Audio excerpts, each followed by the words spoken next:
Hey YouTube, this is Dean making another vid. If you like my content, please consider hitting the like button. Also, please consider subscribing, as it is very much appreciated. Well, I went and did it. This is one of the first ones I've ever done. I dropped my striker this morning, snapped the tine on it, and it actually was on a wooden floor, but it hit my chair as it went down, and the tine snapped off it. Right there, you can see the grain structure is really nice on it too, so hardened through. There was no cracks that I could see, but you could see where I actually here. I actually annealed it all here, but I don't think the annealing went down to there. So that's where the tine sits. So I annealed all here, but it didn't go all the way through because I have it sitting in water because I thoroughly quench these. So the whole thing goes in the quench tank. When I was doing edge quenching, I got cracks in it. I've never had a crack in them since I've done thorough quenching. I've dropped a couple of these on wooden floors before, and I've never cracked them. Never snapped one. My son Lawson's dropped one on concrete and snapped a tine on it. But yeah, I was so pissed too because this is the one I did yesterday. So and it was becoming a very favoured striker. Everything on it was really nice. I'm going to grind that off and just use it as a sled because it still sparks really well. It's a fantastic striker. It's such a shame. You can still use it like this. As you can see, just the detail work, the tine snapped off it. So, yeah, they do. That happens occasionally, I suppose. Yeah, I haven't snapped one myself until now, but even if you're annealing here, but you don't want to anneal down into here too much because you're starting to go into the strike surfaces. So unless you put it into water like that, like if you dropped it into water to there and then torched all of there, that'd be the only way I can do it, I suppose, to maybe do that and or not drop the bloody things. But yeah, I was just fumbling around my computer and did that. But I've always said don't try and drop these on concrete anyway because there is a chance of snapping them. So if anyone who I've given strikers to, yeah, just don't drop them. It's as simple as that. They are as hard as I can make them because that's a thorough quench in water. So I take them up to bright orange in the forge, which is way past magnetic.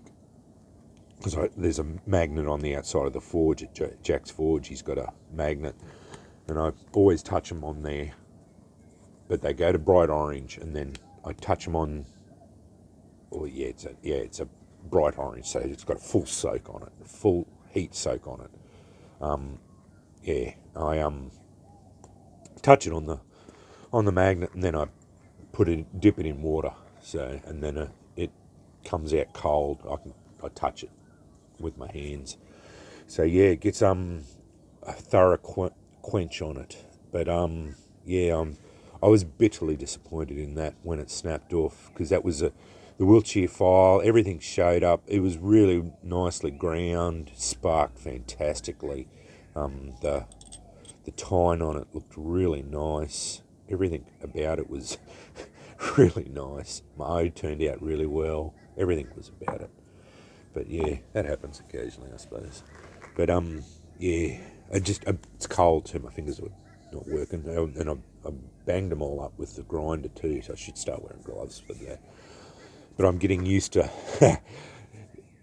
as you get more comfortable with things, you become a little bit more complacent, I suppose. And yeah, I've scarped all my fingers with the grinder, so I'm not using gloves on it.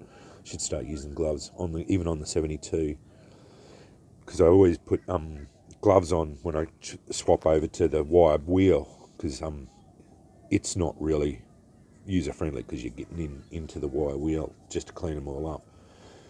But yeah, so yeah, that is a caveat for it. So even when you're anneal these things, they can snap. Anyway, I thought I'd show you that.